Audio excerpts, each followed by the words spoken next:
नमस्कार दोस्तों।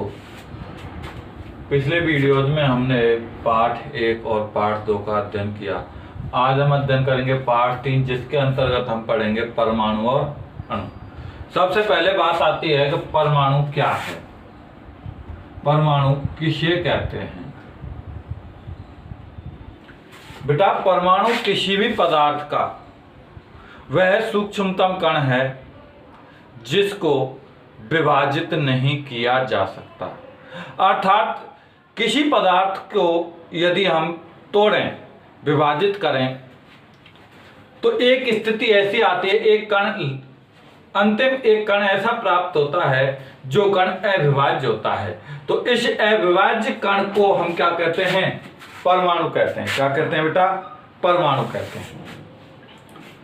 परमाणु एक अविभाज्य कण है जिसको और अधिक विभाजित नहीं किया जा सकता। क्या कहलाता है? परमाणु कहलाता है। पदार्थ का वह सूक्ष्मतम कण, पदार्थ का वह सूक्ष्मतम कण जिसको विभाजित नहीं किया जा सकता, अविभाज्य कण क्या कहलाता है? परमाणु कहलाता है। क्या कहलाता है? परमाणु कहलाता है। ध्यान से सुनिए। पदार्थ का वह सूक्ष्मतम कण जिसको विभाजित नहीं किया जा सकता, अविभाज्य कण परमाणु कहलाता है। क्या कहलाता है बेटा? परमाणु कहलाता है। दूसरा आता है अणु। अणु अणु जो होते हैं बेटा, दो या दो से अधिक, दो या दो से अधिक परमाणु मिलकर अणु का निर्माण करते हैं। दो या दो से अधिक परमाणु मिलकर अणु का निर्माण करते हैं। दो या दो से अधिक परमाणु मिलकर किसका निर्माण करते हैं? अणु का निर्माण करते हैं। अर्थात अणु क्या है? दो या दो से अधिक परमाणु मिलकर एक अणु का निर्माण करते हैं। दो या दो से अधिक परमाणु मिलकर एक अणु बनाते हैं। जैसे देखिए H2, हाइड्रोजन के दो अणु हैं, दो परमाणु मिलकर एक हाइड्रोजन अणु बनाते हैं। O2, ऑक्सीजन अणु। Cl2 अणु। O3 ओजोन अणु।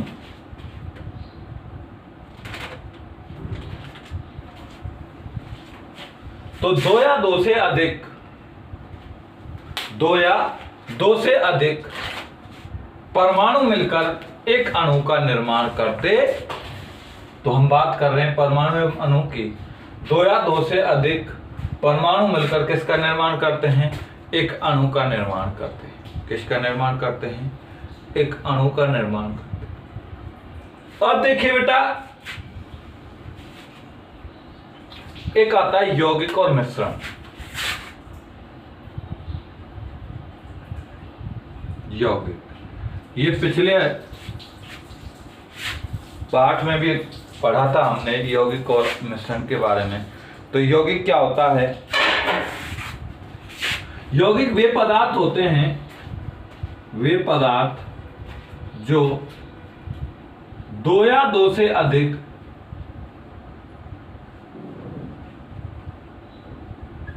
तत्वों, दो या दो से अधिक तत्वों को किसी निश्चित अनुपात में, तत्वों को किसी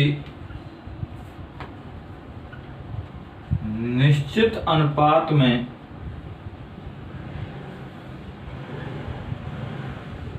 मिलाने पर बनते। अर्थात दो या दो से अधिक पदार्थों को यदि किसी एक निश्चित अनुपात में मिलाया जाए, निश्चित अनुपात में मिलाकर रासायनिक संयोग होता है तो यौगिक का निर्माण होता है। किसका निर्माण होता है? यौगिक का निर्माण होता है। देखिए, परमाणु अपने आप में एकल कण है। परमाणु क्या है?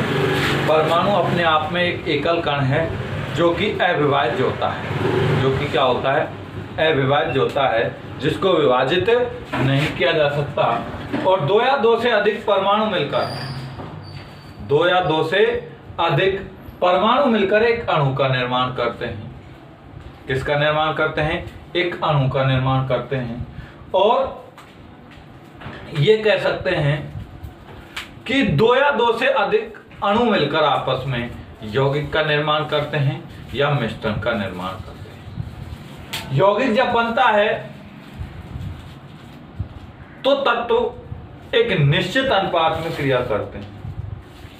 यौगिक जब बनता है तो तत्व एक निश्चित अनुपात में क्रिया करते हैं, जबकि मिश्रण जो होता है उसमें तत्वों के रासायनिक संयोग का कोई निश्चित अनुपात नहीं होता है। अब यदि मैं बात करूं मिश्रण की,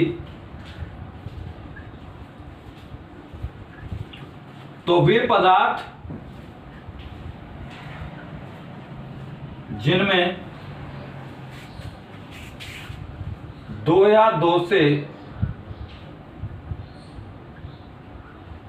अधिक तत्व या परमाणु या अणु एक निश्चित अनुपात में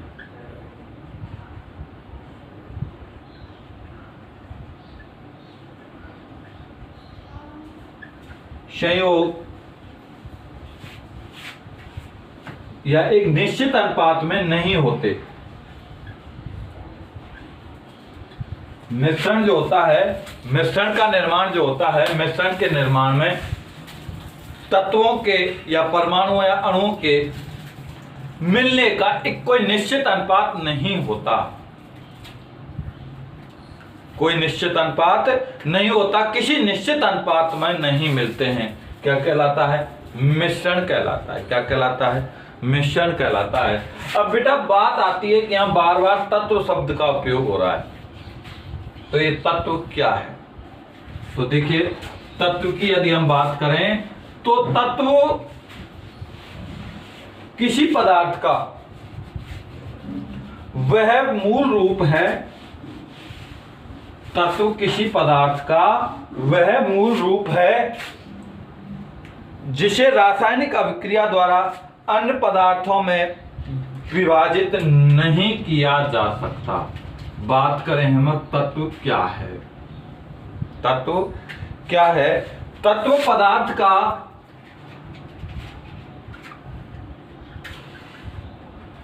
वह मूल रूप है, वह मूल रूप है जिसे रासायनिक अभिक्रिया द्वारा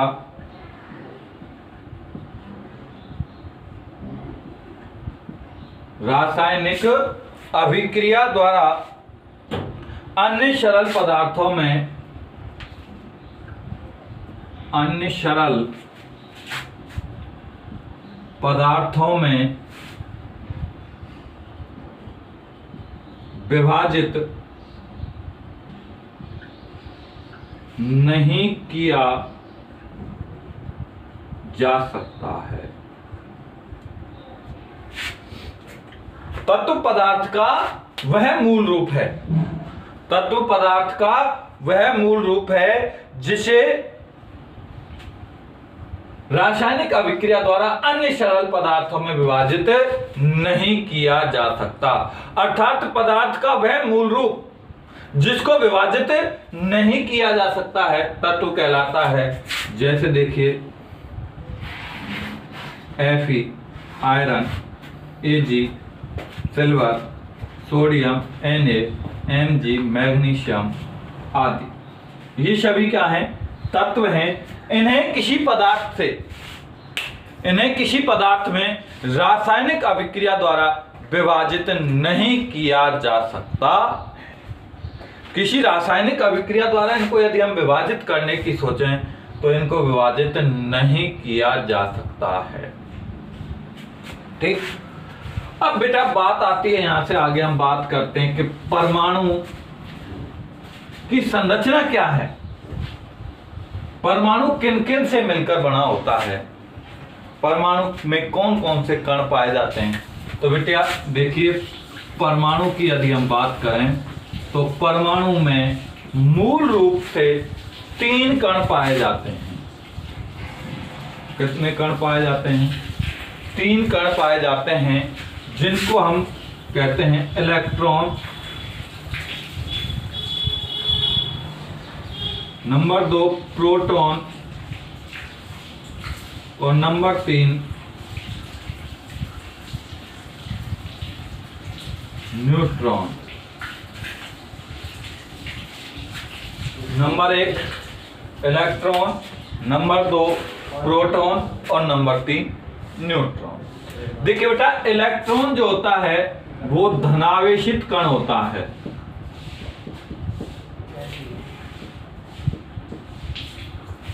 कैसा होता है? धनावेशित कण होता है। प्रोटॉन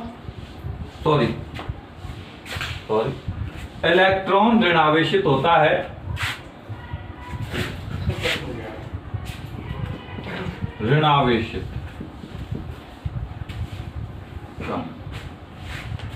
जबकि प्रोटॉन धनावेशित कण होता है और न्यूट्रॉन उदासीन होता है।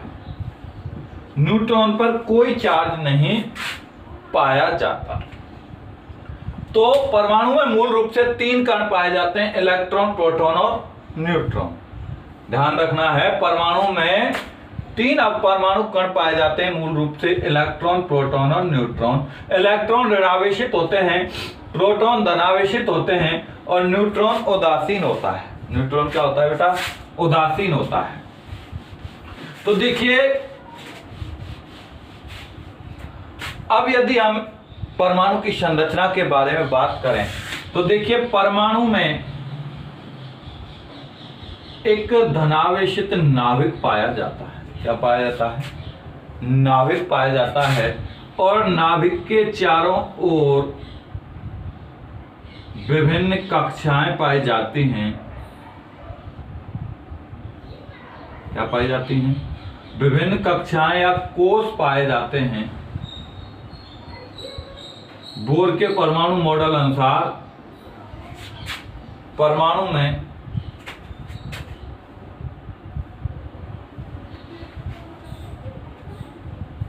नाभिक होता है। नाभिक में अपरमाणु कण प्रोटॉन व न्यूट्रॉन पाए जाते हैं। क्या पाए जाते हैं? प्रोटॉन और न्यूट्रॉन पाए जाते। इसके अलावा बोर के परमाणु मॉडल अनुसार नाभिक के चारों तरफ कोष या कक्षाएं होती हैं, जिन्हें हम KLM N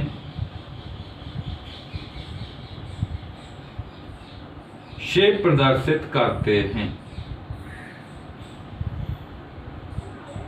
जिनमें यहाँ K बराबर 1, L बराबर 2, N बराबर 3, ये इस तरह से। अब देखिए, नाभिक के अंदर तो होते हैं प्रोटॉन और न्यूट्रॉन, जबकि इलेक्ट्रॉन इन कक्षाओं में चक्कर लगाते हैं। ये कहा जाता है कि परमाणु के चारों तरफ एक निश्चित कक्षा में इलेक्ट्रॉन राउंड लगाते हैं, चक्कर लगाते हैं। नाभिक के चारों ओर जो कक्षाएं पाई जाती हैं, जो कोष पाए जाते हैं, उन कोषों में इलेक्ट्रॉन चक्कर लगाते हैं। क्या लगाते हैं? इलेक्ट्रॉन चक्कर लगाते हैं। तो कहने का मतलब यह हुआ कि कक्षाओं में ऋणावेशित इलेक्ट्रॉन पाए जाते हैं और नाभिक में प्रोटॉन और न्यूट्रॉन पाए जाते हैं, जिनमें से प्रोटॉन धनावेशित होता है और न्यूट्रॉन उदासीन होता है और इलेक्ट्रॉन बेटा ऋणावेशित होता है। तो नाभिक में तो धनावेशित प्रोटॉन पाए जाते हैं, अर्थात नाभिक पर धनावेश होता है और नाभिक के चारों ओर निश्चित कक्षाओं में, निश्चित कोशों में इलेक्ट्रॉन राउंड लगाते हैं। वो इलेक्ट्रॉन होते हैं बेटा ऋणावेशित। कैसे होते हैं? ऋणावेशित होते हैं। एक बात और है कि किसी भी उदासीन परमाणु के लिए प्रोटॉन की संख्या इलेक्ट्रॉन की संख्या के बराबर होती है, अर्थात किसी भी परमाणु में इलेक्ट्रॉन की संख्या और प्रोटॉन की संख्या बराबर होती है। इलेक्ट्रॉन की संख्या और प्रोटॉन की संख्या बराबर होती है, अर्थात प्रोटॉन धनावेशित होते हैं, प्लस चार्ज होता है, और इलेक्ट्रॉन ऋणावेशित होते हैं, माइनस चार्ज होता है। दोनों पर चार्ज बराबर होता है, इसलिए प्रोटॉन और इलेक्ट्रॉन की संख्या बराबर होती है, अर्थात धनावेश और ऋणावेश का दोनों का मान समान होता है। इसलिए कहा जा सकता है कि परमाणु वैद्युत रूप से उदासीन होता है। परमाणु कैसा होता है बेटा? परमाणु उदासीन होता है। परमाणु वैद्युत रूप से उदासीन होता है। परमाणु को उदासीन कहा जाता है। क्यों? क्योंकि इसमें इतने ही प्रोटॉन होते हैं और इतने ही इलेक्ट्रॉन होते हैं, अर्थात धनावेश का मान और ऋणावेश का मान समान होता है। क्लियर? तो ये हमने जनरल बात की थी। एक बात और है बेटा, परमाणु क्रमांक की बात करें तो किसी तत्व में जितने प्रोटॉन होते हैं वो उस तत्व का परमाणु क्रमांक कहलाता है। तो ये तीन राशियां एक दूसरे के बराबर होती हैं बेटा। परमाणु क्रमांक बराबर प्रोटॉन की संख्या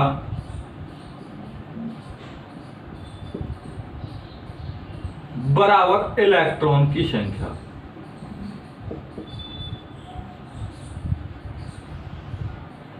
किसी तत्व के नाभिक में जितने प्रोटॉन होते हैं वो उसका परमाणु क्रमांक कहलाता है। प्रोटॉन की संख्या इलेक्ट्रॉन की संख्या के बराबर होती है। तो ये तीनों राशियां, परमाणु क्रमांक, प्रोटॉन और इलेक्ट्रॉन की संख्या, ये तीनों राशियां बराबर होती हैं। प्रोटॉन और इलेक्ट्रॉन की संख्या बराबर होने से परमाणु वैद्युत रूप से उदासीन होता है। परमाणु कैसा होता है? परमाणु वैद्युत रूप से उदासीन होता है। देखिए, अभी हमने बात की थी कि परमाणु में कोश या कक्षाएं पाई जाती हैं। नाभिक पाया जाता है, नाभिक के चारों ओर परमाणु में नाभिक होता है और नाभिक के चारों ओर कोश या कक्षाएं पाई जाती हैं। क्या पाए जाते हैं?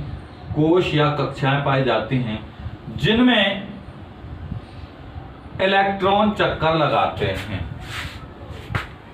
इन कक्षाओं को बेटा हम बोर के परमाणु मॉडल बोर के अनुसार KLMN नाम देते हैं। ये मैंने आपको बता दिया है। अब आपका सवाल होगा कि इन कक्षाओं में, इन कोशों में कितने कितने इलेक्ट्रॉन आते हैं। तो बेटा इसके लिए बोर परमाणु मॉडल अनुसार यहां n का कुछ मान होता है और एक सूत्र दिया। वो सूत्र था किसी कोश में अधिकतम इलेक्ट्रॉन की संख्या बराबर 2n स्क्वायर। 2n स्क्वायर किससे निकालते हैं? 2n स्क्वायर से निकालते हैं। यहां n का मान k बराबर 1 होता है, l बराबर 2 होता है, यहां कक्षा के क्रम से है, m बराबर 3, n बराबर 4 होता है। आगे इसी तरह से क्रमबद्ध चलता रहता है। तो यदि बात करें कि एक कोष में अधिकतम इलेक्ट्रॉन की संख्या, के कोष में अधिकतम इलेक्ट्रॉन की संख्या, सूत्र लगाए बेटा 2n² होता है। तो देखिए 2n का मान देखिए 1 है, यहाँ 1 का स्क्वायर, 1 का स्क्वायर 1 होता है, तो 2 गुणा 1 बराबर 2, अर्थात के कोष में अधिकतम 2 इलेक्ट्रॉन आ सकते हैं। के कोष में अधिकतम कितने इलेक्ट्रॉन आ सकते हैं? 2 इलेक्ट्रॉन आ सकते हैं। इसी तरह से L कोष में अधिकतम इलेक्ट्रॉन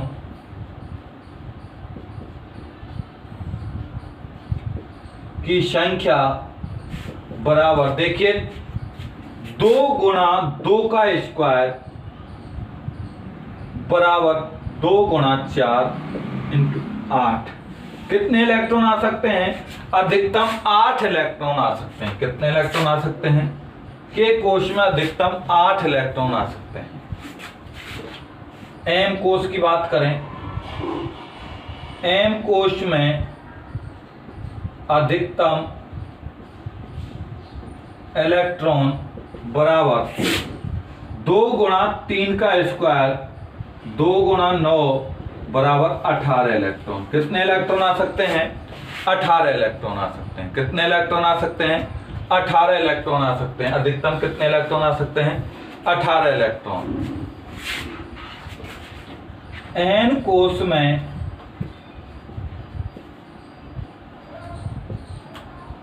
अधिकतम इलेक्ट्रॉन की संख्या बराबर 2 गुणा 4 का स्क्वायर बराबर 2 गुणा 16 32 इलेक्ट्रॉन आ सकते हैं। कितने इलेक्ट्रॉन आ सकते हैं? 32 इलेक्ट्रॉन आ सकते हैं। तो इस तरह से के कोष में 2 इलेक्ट्रॉन, एल कोष में 8 इलेक्ट्रॉन, एम कोष में 18 इलेक्ट्रॉन और एन कोष में 32 इलेक्ट्रॉन।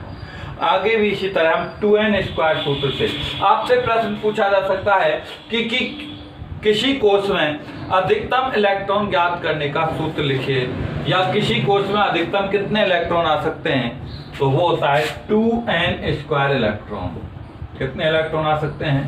2n² electron. ठीक, तो इस तरह से किसी कोष में अधिकतम इलेक्ट्रॉनों की संख्या ज्ञात की जा सकती है। तो परमाणु अणु के बारे में पढ़ा, परमाणु की स्ट्रक्चर के बारे में पढ़ा। परमाणु में 3 अपरमाणु कण पाए जाते हैं, इलेक्ट्रॉन, प्रोटॉन और न्यूट्रॉन। इलेक्ट्रॉन ऋणावेशित होते हैं, प्रोटॉन धनावेशित होते हैं। प्रोटॉन और न्यूट्रॉन नाभिक में पाए जाते हैं। इलेक्ट्रॉन नाभिक के चारों तरफ निश्चित कक्षाओं में चक्कर लगाते हैं। इसलिए परमाणु वैद्युत रूप से उदासीन कहा जाता है, क्योंकि किसी भी उदासीन परमाणु में प्रोटॉन और इलेक्ट्रॉनों की संख्या समान होती है। इससे आगे अगले वीडियो में हम आपको बताएंगे। धन्यवाद।